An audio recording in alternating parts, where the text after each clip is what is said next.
похвалим с това, което имаме като придобивка в залата. Кръстихме го Лаубак. Конструкцията може да е позната на някои от гледане на видео в интернет, но ние сме променили доста.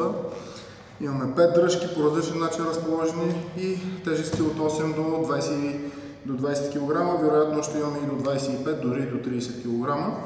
Тренировката може с Лаубак да бъде доста сериозна.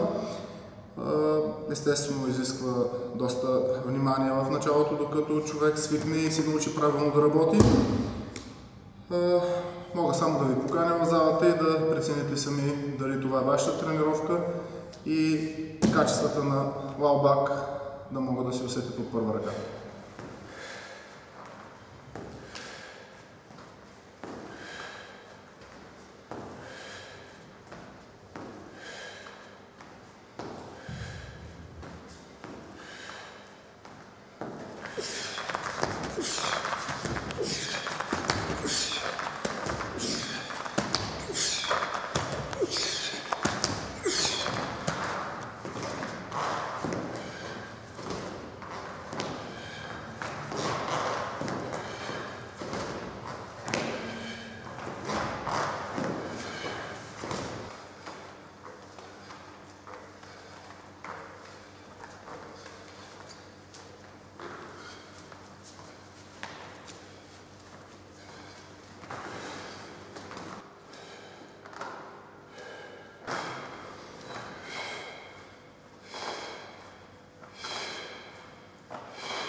Ще